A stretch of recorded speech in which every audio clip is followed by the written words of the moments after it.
자, 지금 우리 여기 물가에 대해서 공부하고요. 그다음에는 국민소득과의 관계를 공부합니다. 그러니까 가격과 수량을 공부하는 게 아니라 이제는 물가와 국민소득 간의 관계를 공부한단 말이에요. 근데 아까 물가가 오르고 내리는 것이 오르고 내리는 것을 측정하는 게 물가지수였죠. 그다음에 국민소득을 측정하는 것은 GNP거나 GDP였죠. 근데 오늘날 대부분의 국가는 GDP 가지고 측정한다고 그랬어요. 그러면 물가는 0에 가까울수록 바람직한 거죠. 물가는 오르는 것도 바람직하지 않고 하락하는 것도 바람직하지 않고 안정되는 게 바람직하잖아요. 그래서 이 물가는 원점에 가까울수록 물가 안정을 가져옵니다. 국민소득이 양적으로 커질 때, 자, 우리 국민소득을 GDP로 측정한다고 그랬잖아요. 근데 물가 안정이 바람직한데, 이게 물가가 지속적으로 오르는 현상을 뭐라고 해요? 인플레이션이라고. 지속적으로 물가가 하락하는 현상을 디플레이션이라고 하는데, 시험 문제는 주로 인플레이션 가지고 출제를 하니까요. 이건 조금 뒤에 문제 풀면서 정리하기로 하고요. 국민소득은 이게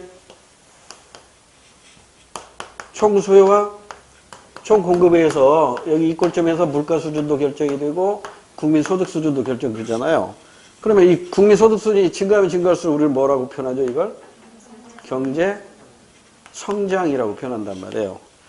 근데 이 경제 성장을 우리 이미 공부한 바와 같이 측정하는 방법에 두 가지가 있었어요. 양으로 측정하는 게 1인당 GDP가 있었고요. 두 번째, 속도로 측정하는 건데 이게 시험 문제 자주 언급된다고 그랬죠. 속도로 측정하는 게 경제 성장률입니다. 근데 이 경제 성장률을 측정할 때는 명목 GDP 가지고 측정하는 게 바람직할까요? 실질 GDP로 측정하는 게 바람직할까요?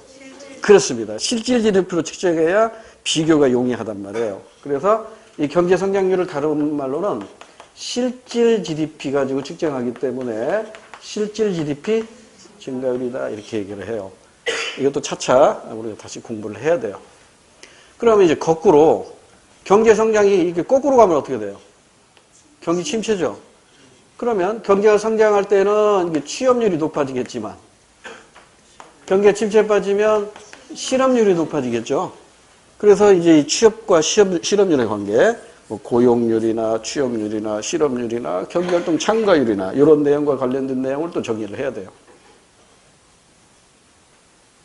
그래서 물가가 오르는 경우는 두 가지가 있겠죠.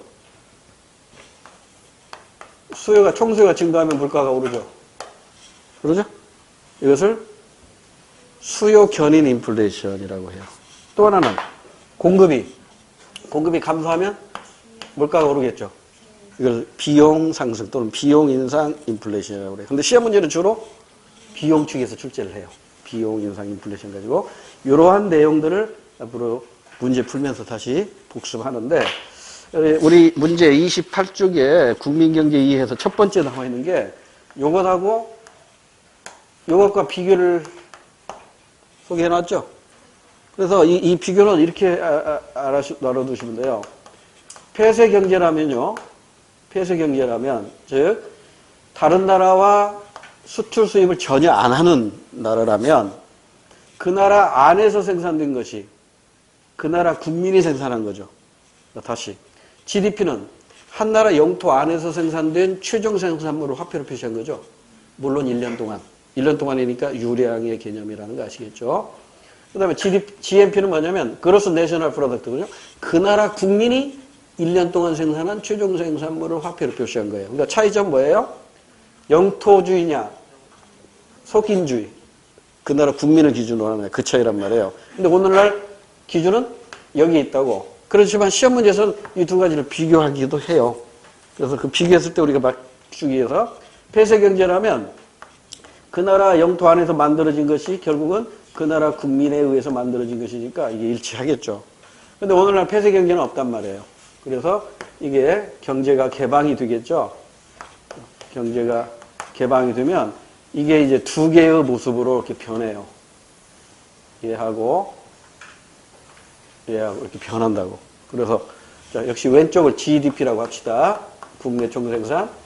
오른쪽을 국민 총생산 GNP라고 한다면 GDP는요, 국내에서 생산된 것만 계산합니다. 국내에서만 생산된 걸 금액으로 표시한 것이고요. GNP는요, 그 나라 국민이 생산한 것만 계산합니다. 외국인이 생산한 거 빼야 돼요. 내국인이 생산한 것만 GNP로 포함이 되는 거예요. 그러면 이 가운데 있는 건 뭔지 아시겠죠? 국내에서 그 나라 국민이 생산한 것이 바로 이 가운데 있는 영역이에요. 그래서 세 개의 영역으로 나눠볼 수 있는데 A, B, C 이렇게 세 영역으로 나눌 수 있는데 B 영역은 이제 확인됐고 그러면 A 영역은 뭐예요? 국내에서 내국인이 아닌 외국인이 생산한 거네요. 국내에서 외국인이 생산한 게 바로 이 A 영역이잖아요. 그 A 영역을 뭐라고 부르냐면 외국인이 우리나라에서 벌어가는 소득이에요. 우리나라 입장에서 본다면 해외로 지불되는 소득이라고. 그래서 이걸 해외 지불소득이다 이렇게 얘기해요. 자, 그런가 하면 내국인이 생산했는데 이건 국내에서 생산한 것이니까 이건 뭐예요? 외국에서 우리 내국인이 생산한 거네요. 해외에서 우리 내국인이 생산한 거라고요. 그러면 따라서 이건 뭐 해야 돼요? 해외에서 우리가 벌어놓은 소득이잖아요. 해외로부터 수취하는 소득이라고요. 그래서 세 영역으로 나눠져요. A, B, C 영역의 의미를 잘 이해하셔야 됩니다. 자, 이 A가 해외로 지불되는 소득. 샘 해밍턴이 벌어가는 소득. 그 다음에 여기 손흥민이나 외국에 나가서 돈 벌어오는 소득이란 말이에요. 그러면 이게 개방이 확대되면 A, B, C의 크기가 달라지겠죠. A하고 B하고 C하고 이렇게 되겠죠. 그러니까 개방이 확대되면 A와 C는 커지고 B는 작아지겠죠. 그런데 이게 개방이 확대될 때 두 가지 모습이 있어요. 자, 이게 GDP, GNP인데 선진국형이 있고요.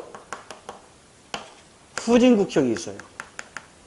선진국은 GDP가 클까요? GNP가 클까요? GNP가 커요. 그 나라 국민이 생산한 게 많아요. 미국은요, 자국 안에서 생산한 것보다 해외 여러 나라에 투자해가지고 거기서 벌어온 소득이 많단 말이에요. 우리나라는 GDP가 커요. 우리나라는 아직은 후진국이에요. 이렇게 돼요. 됐죠? 이걸 이해했으면 이제 이거 계산하는 방법도 있는데 계산하는 방법은 이제 문제 나올 때 다시 풀기로 하고요. 우리 교재 1번부터 한번 1번 문제 풀고 정리해 드릴게요. 그림은 GDP와 GNP의 관계가 변화한 경우를 나타낸 건데요. 이와 관련한 옳은 설명을 고르래요. 단 A, B는 GDP에서 차지하는 비중, B와 C는 GNP에서 차지하는 비중, 그리고 GDP와 GNP 크기는 같다고 가정한다. 그러니까 동그라미 크기는 같다라고 가정한대요. 그러면 이제 맞는 거 골라야겠죠.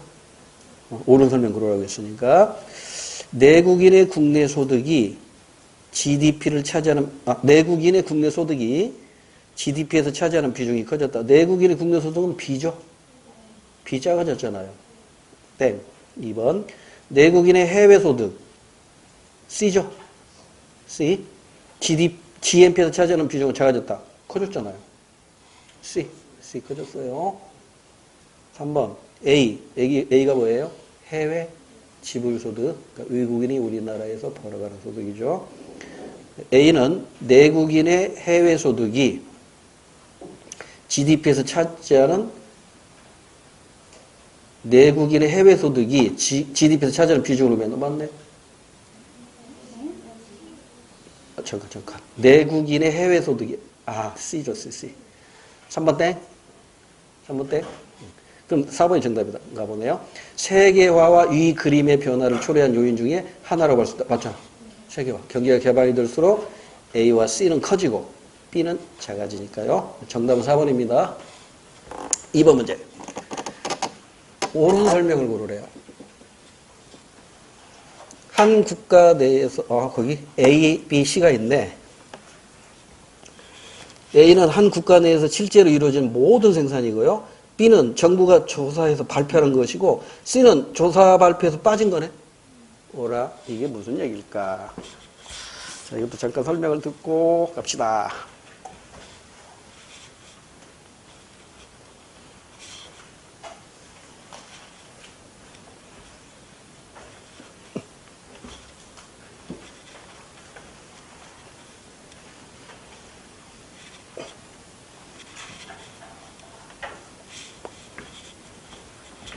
요 그림을 이해하기 위해서는 GDP,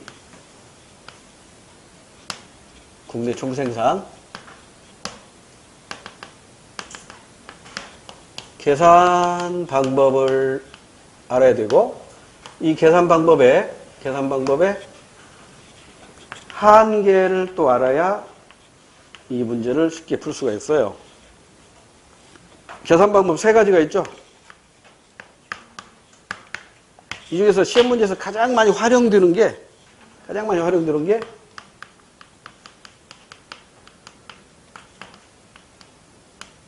부가가치 합계예요.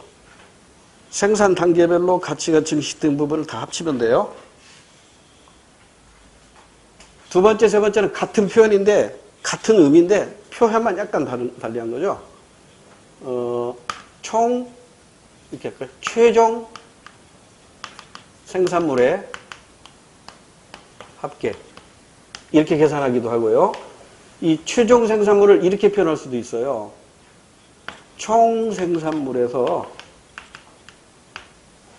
중간 생산물을 공제한 것. 이게 최종 생산물이거든요. 그러니까 이 말이나 같은 말이에요. 그래서 여러분의 이해를 돕기 위해서 예전에 우리 임용시험에서 가장 기본적인 문제로 나왔던 게 농부가 자연 상태에서 밀을 수확했대요. 씨 뿌린 게 아닙니다. 씨 뿌렸다면 그 C가 바로 뭐예요? 종자, 재료, 원료에 해당되잖아요. 재료, 원료에 해당되는 걸 중간 생산물이라고 하는데 이게 지금 중간 생산물 없이 자연 상태에서 밀을 수확했어요. 100만 원어치를 수확했어요. 그래서 이걸 누구한테 팔았냐면 제분업자에게 팔았어요. 그래서 제분업자가 이거 100만 원어치 밀을 사가지고 이걸로 밀가루로 만들어서 120만 원을 받고 제과점에 팔았어요. 제과점에서는 이걸 밀가루를 가지고 과자를 만들어서 150만 원을 받고 팔았어요. 그러면 이 과정에서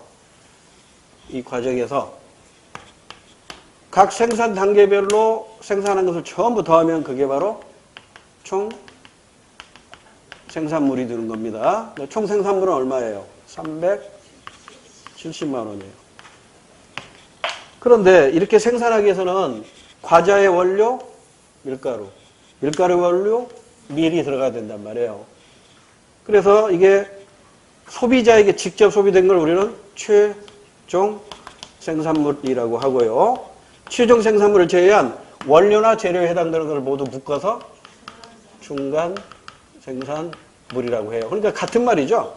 최종 생산물은 총 생산물에서 이거 털어내면 되잖아요. 그러죠? 그럼 총 생산물 합계니까 GDP 얼마예요? 150만 원이라고. 총 생산물 370에서 중간 생산물 얼마예요? 220. 220 빼니까 결국 얼마예요? 150만 원이에요. 근데 이거보다 더 활용도가 높은 게 뭐냐면 시험 문제 풀 때 응용도가 높은 게 뭐냐면 이거예요. 부가가치 합계라고. 그러니까 부가가치라는 것은 농부의 부가가치가 얼마예요? 농부가 가치를 증식된 부분이 얼마냐고 0에서 100만큼 얻었잖아요. 그러니까 농부의 부가가치는 100만 원이에요. 그럼 제분업자의 부가가치는 100 가지고 120 만들었잖아요. 그러니까 20만 원이라고. 그럼 제과점의 부가가치는 이렇게 만드는 거잖아. 30만 원이란 말이에요. 그러면 부가가치 합계하면 얼마 나와요? 역시 150만 원 나옵니다. 이게 GDP란 말이에요. 이렇게 계산하다 보면 어떤 한계에 부딪히냐면 첫 번째, 시장에서 거래되지 아니한 것은 GDP에 포함이 안 돼요. 대표적인 사례가 시험지에 나왔던 거죠. 전업주부의 가사노동.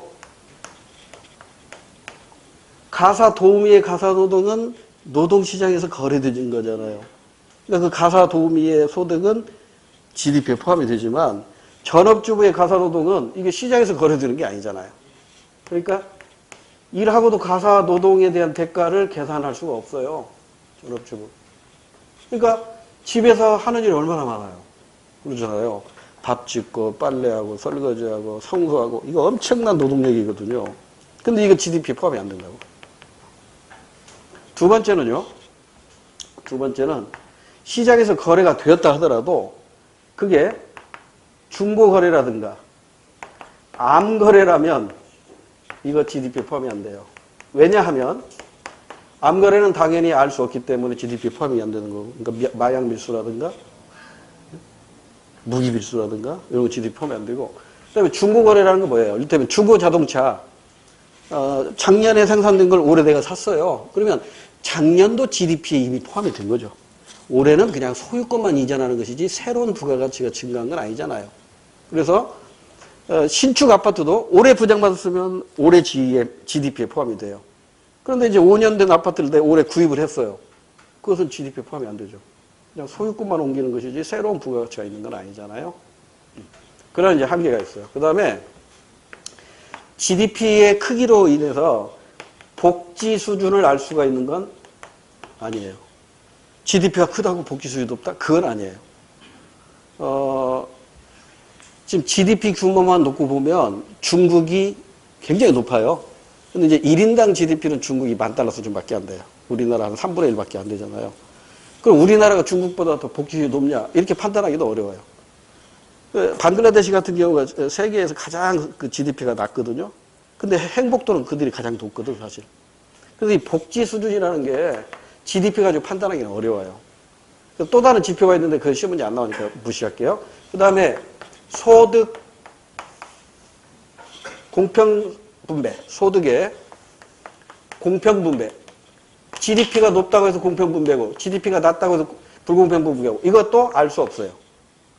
이러한 한계를 가지고 있는 게 GDP예요. 그러니까 우리 2번 문제 보면 A가 거기 뭐라고 되어 있냐면 실제로 이루어진 모든 생산이라고 그랬죠. 그런데 B가 정부에서 발표한 거야. B가 정부에서 발표한 거야. 그러면 C는 뭐예요? 얘들이야. 얘들이 쓰겠지. 실제로는 시장에서 거래는 안 됐지만 이게 GDP에 포함돼야 되는데 안 된 것이고, 또 이 암거래라든가 중고거래도 이것도 이로 인해서 효용이 증가하니까 GDP가 포함돼야 되는데 이게 포함이 안 되고 있잖아요.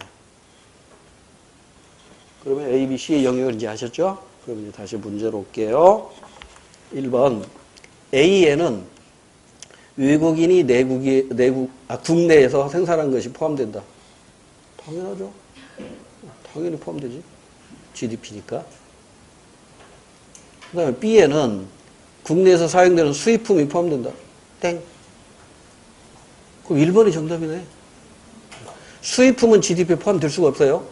수출품은 GDP에 포함되지만 수입품은 GDP에 포함이 안 돼요. C에 해당하는 생산은 국민들의 후생 수준에 영향을 주는데 포함이 안 되는 거죠. 그러잖아요. 가정주부의 가사노동은 가족들에게 얼마나 큰 만족을 줘요.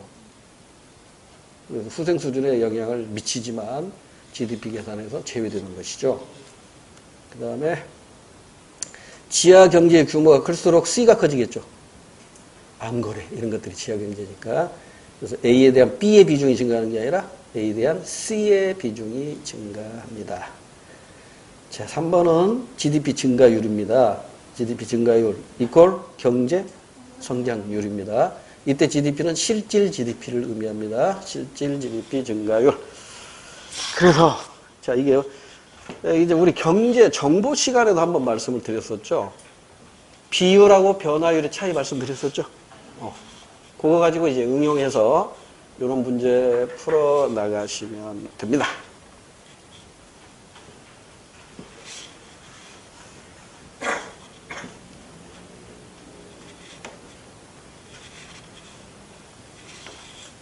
그러면 그림을 그려놓고 해볼게요. 제로 원점입니다. 2003년에 5% 성장을 했네요. 5% 성장을 달성했어요. 그러니까 쉽게 얘기해서 2003년은요. 2002 전년도에 비해서 5%가 컸다는 얘기예요. 그러니까 전년도를 100으로 기준하면 2003년은 얼마가 되는 거예요? 105가 되는 거예요. 105. 그 다음에 2004년에는 역시 똑같네요. 2004년에도 5%가 성장했는데 이때 5%는 100의 5%가 아니죠. 105의 5%입니다. 항상 전년도를 기준으로 하니까. 그러니까 똑같은 5%라도 어느 게 커? 2004년 게 크단 말이에요. 2004년 게. 됐죠? 그 다음에 2005년에 3인가요? 예, 3. 3% 성장했네요. 이렇게. 그러니까 여기도 일단 2004년도, 그러니까 이걸 100이라고 가정했을 때 이게 105죠. 105에 3%라고. 네? 이거 정확히 얼마 나오는가 계산이 안 되지만 대충 숫자 감각으로 문제 풀어나가면 돼요. 하여튼 105보다는 커요. 105 곱하기 0.03이니까 0.3. 그 다음에 2006년에 2006년에 빵이야, 빵. 그러니까 2005년의 크기나 2006년의 크기는 똑같아요. GDP 규모는 똑같아요. 왜? 더 이상 안 컸으니까. 그러니까 요 숫자가 일단은 107점이라고 가정한다면 이것도 107인 거예요. 똑같아요. 107보다 좀 큰가? 이게 3%니까 한 9점 된다고 합시다. 9. 109. 그러다가 2007년에도 0이야. 그럼 이때도 109야. 더 이상 안 큰 거잖아. 2007년. 그 다음에 2008년에 줄었어. 여기 얼마가 됐어요? 마이너스 3. 그러니까 이 109에 마이너스 3이라고. 109에 마이너스 3. 줄었다고. 109에 마이너스 3이면 이거 얼마나 될까? 109에 3%가 줄은 거란 말이에요. 그럼 일단 100에 3%면 3이 줄면 103. 여보세요? 그 다음에 9에 3%면 39. 계산도 내 머리로 안 돼. 하여튼 이거 109에 3%가 줄었어요. 그 다음에 2009년. 2009년에 0%니까 이것도 이 크기하고 똑같아. 8년하고 똑같아요. 자, 그럼 이제 이걸 가지고 문제를 풀어나가면 돼요. 1번. 2004년의 GDP 규모가 2008년보다 크다. 2008년보다 크다. 맞아요? 105하고 109에 2008년이니까 109잖아요. 맞은가? 아니다. 109에서 이게 3을 빼야잖아. 109에 3%가 이게 줄어들어야 된다고. 그 계산하기 애매하네. 이 전자계산기 뚫을 수도 없고. 대충 보면 2004년 5 컸고 이렇게 풀면 더 쉽겠다. 이렇게 하지 마시고요. 이렇게 숫자로 하지 말고 이렇게 해봐봐. 여기 5cm 컸죠? 네? 여기도 5cm인데 이게 5cm보다 좀 더 클 거라고. 5점 몇 든다고. 그러니까 키가 여기서 5cm 컸고 이때 또 이것에 5cm가 컸다고. 네? 그리고 이때 이제 3cm가 컸어. 그리고 이때 3cm가 줄었어. 그럼 이게 더 크지. 이렇게 하는 게 더 빠르겠네요. 자, 다시. 이게 지금 전년도에 비해서 키가 5cm 더 컸어. 근데 이때는 이것에 또 5cm, 이것에 5cm가 더 큰 거야. 두 개 합치면 10cm가 좀 넘어요. 그리고 3까지 합치면 5cm, 3cm면 13mm 넘는다고. 13mm 넘게 컸는데 여기에서 키가 조금 줄어들었어. 3cm 줄어들었어. 그래봤자 이거보다는 적게 줄어든 거잖아. 그러니까 이게 더 커요. 그렇게 정리하는 게 훨씬 빠르겠네요. 오케이. 그래서 1번이 정답이고요. 그럼 2번은 왜 틀렸나 볼까요? 2005년도 GDP 규모가 2007년도보다 크대요. 2005년도가 2007년도보다 크대. 땡! 2005년, 2006년, 2007년 똑같아요. 다 똑같죠? 2005년까지 3cm 커놓고 이때도 안 크고 이때도 안 컸으니까 얘 크기나 똑같아요. 2번 틀렸고요. 3번. 2009년의 GDP 규모가 2009년 여기래요. 제일 마지막 2008년보다 크다. 땡. 똑같아요. 더 안 컸잖아 2009년에. 그러니까 2008년이나 2009년이나 크기가 똑같아. 됐죠? 그래서 3번도 틀렸고. 4번. 2003년과 2004년의 GDP 규모는 동일하다. 어디 있어요? 여기 2003년하고 2004년은 어느 게 커요? 2004년이 훨씬 커요. 뭐가 동일해요? 성장률이 동일할 뿐이야. 성장률이 동일하고 규모는 더 크기는 얘가 더 커요. 이해됐나요? 오케이. 그래서 이 변화율이 플러스이면 규모는 커지는 거고요. 변화율이 마이너스면 규모는 작아지는 것으로 이해해 나가시면 됩니다. 이런 유형의 문제가 많이 출제가 되고 있고요. 그 다음에 4번 문제. 이것도 간단하지만 생각을 좀 해야 하는 문제죠. 다음 자료는 2010년 A국과 B국의 경제활동을 나타낸 겁니다. 이에 대한 분석으로 옳지 않은 걸 저절해요. 단 수치는 명목 기준이래요. A국은 B국이 생산한 농산물을 10,000달러 수입하여 이 중에 4,000달러치를 소비하였고 나머지 전량 가공하여 B국에 11,000달러에 수출하였대요. A국과 B국의 경제활동은 각각 자국 국민에 의해 2010년에 이루어졌으며 다른 경제활동은 없대요. 제일 마지막 문장 한번 볼까요? A국과 B국의 경제활동은 각각 자국 국민에 의해서 이루어졌으니까 GDP하고 GNP가 같다 이 말을 이렇게 표현한 겁니다. 그러면 결국 4번 문제는 이런 의미네요. 그 읽기 전에 읽어보니까 여기 A국이 있고 여기 B국이 있는데 자국민에 의해서 경제활동이 이루어졌으니까 A국이나 B국이나 GDP가 곧 GNP라는 것을 문장 뒷부분에서 언급하고 있고요. 자, 지금 B국이 생산한 농산물, 그러니까 B국이 자국민이 농산물을 생산했어요. 얼마? 10,000달러예요, 1,000달러예요. 10,000달러. 10,000달러를 생산했어요. 그러면 B국의 GDP 얼마? B국의 GDP. GNP도 마찬가지죠? 10,000달러예요. 근데 이걸 A국에서 수입을 했어요. 여기서는 수출한 거겠죠? 수출은 GDP에 포함되잖아요. 여기서 수입했단 말이에요. 그럼 이것은 GDP에 포함돼야 안 돼요? 여기에 포함돼야 안 돼요? 안 돼요. 근데 얼마를 10,000달러 수입했네.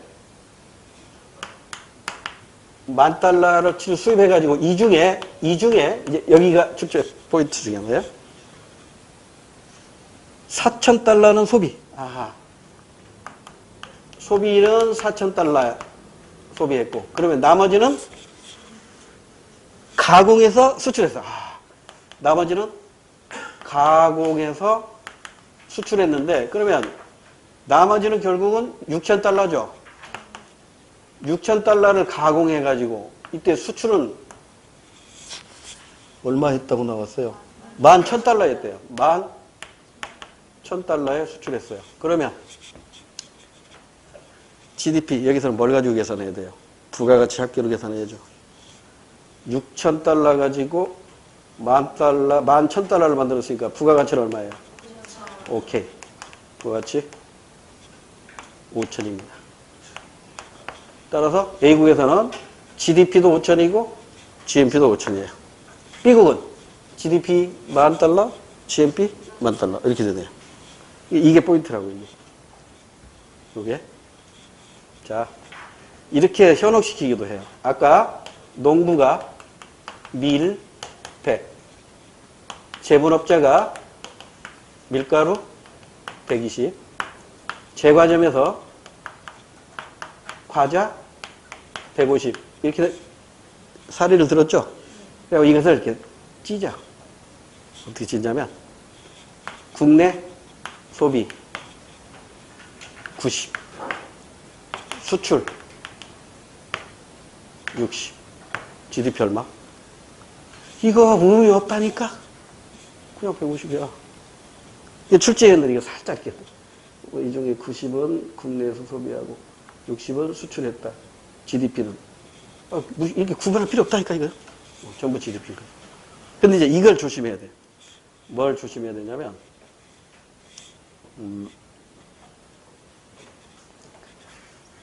밀가루를 120 생산해가지고, 이 중에 가정 주부에게 50을 팔고, 제과점에 70을 팔았어요. 그럼 이제 GDP 계산 해보세요. 요렇게 변형시키면 이제 헷갈립니다. 이것도 기출문제예요. 예전 기출문제.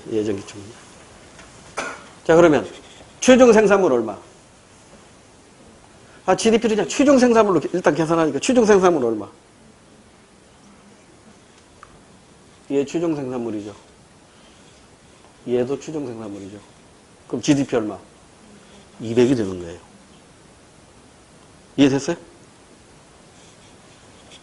똑같은 밀가루인데요. 제과점으로 간 거 이건 중간 생산물이에요. 중간 생산물이지만 이건 뭐예요? 최종 생산물이거든요. 소비에 투입된 것이니까. 그래서 이때는 이제 GDP 계산이 달라지는 거예요. 150에서 200으로 바뀌는 거예요. 이런 것만 좀 조심하면 돼요. 그래서 4번 문제 다시 와야겠네요. 자, 4번 문제로 다시 올게요. A국의 GDP는 $10,000이다. 맞나요? 잠깐. 내가 분명히 5천하고 있고 만이라고 얘기했거든요. 요즘 내 집중력이 떨어진 거라. 아침 9시부터 막 떠들다 보니까 이제 맛이 갔어요. 자, A국의, 지워버렸네. 1번 맞아요. $5,000 받고요. 2번. A국의 GDP와 GNP 크기는 같다. 아까 저 위에 각각 자국 국민에 의해서 이루어졌다고 했으니까 GNP하고 GDP가 같다는 거고요. 3번. B국의 GDP와 GNP 크기가 이것도 마찬가지 얘기. 3번도 맞죠? 그럼 4번이 틀렸는가 봐요. A국의 GDP는 아까 얼마였죠? 5천. B국의 GDP는 $10,000였으니까 거꾸로 되죠? B국이 큽니다. 4번이 틀린 것으로 정답이고요.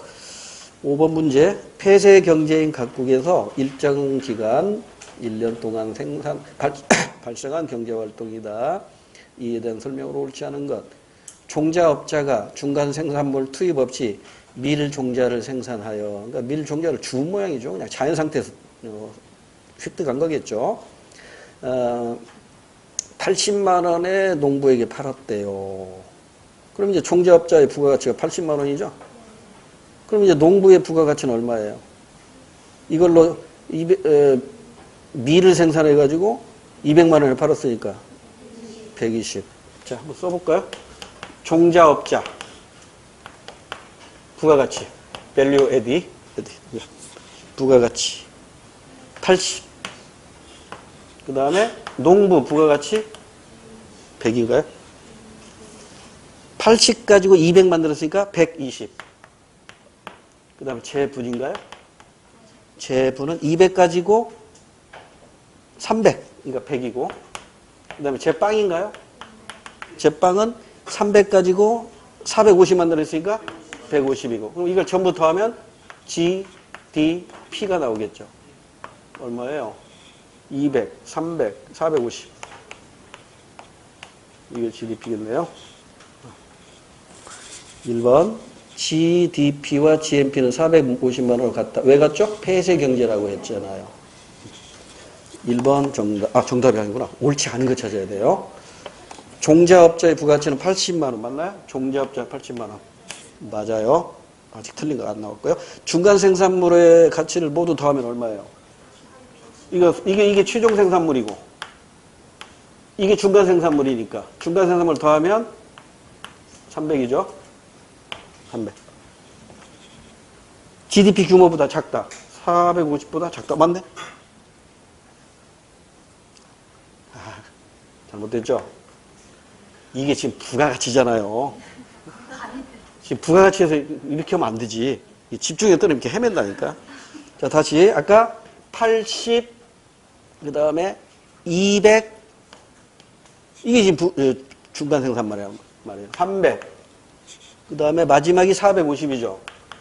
이 450이 이게 최종 생산물이고, 나머지는 전부 중간 생산물이니까. 중간 생산물은 580이고, 최종 생산물은 450이니까, 중간 생산물이 크죠. 그죠? 그 3번이 틀렸네요. 3번 틀렸고. 4번. 제빵업자의 부가가치가, 자, 이제 여기 부가가치가 여기서. 제빵업자의 부가가치, 여기 있네요. 150. 제분업자의 부가가치보다 크다. 제분업자의 부가가치보다 크다. 맞잖아요. 맞죠? 그래서 틀린 것은 3번입니다. 자, 오늘 6번까지만 하자고요. 다음 시간은 실업과 인플레이션. 여기도 굉장히 중요합니다. 자, 6번. 자료에서 밑줄 친 기억이 가에서 다에 미치는 영향으로 옳은 걸 찾으래요. 그림은 각국의 GDP와 GNP를 나타난다. 그 그림에 보니까 왼쪽이 GDP, 오른쪽이 GNP. 가가 뭐예요? 해외 지불소득. 나는 국내 내국인 소득. 다는 해외 수취 소득. 이렇게 됩니다. 자, 그러면 기억이 가나다에 어떤 영향을 주냐, 이런 문제입니다. 각국 국민이 외국 기업에 의해 생산된 소비재를 수입했대요. 수입은 GDP에 포함돼야 안 돼요. 안 되니까 가나에 영향 줘요, 안 줘요? 안 줍니다. 그리고 각국 국민이 수입한 거죠. 그러니까 이건 만든 것은 해외란 말이에요. 그러니까 각국 국민이 만든 게 아니라고. 따라서 GNP에도 영향을 안 줘요. 따라서 가, 나, 다 모두에게 영향을 주지 않습니다. 싱겁죠? 정답 4번입니다. 자, 오늘은 여기까지 하고요. 복습하시고 다음 주에 저 국제경제까지 갈 수 있으니까 하여튼 예습도 좀 해오세요. 예. 고생하셨습니다. 마칠게요.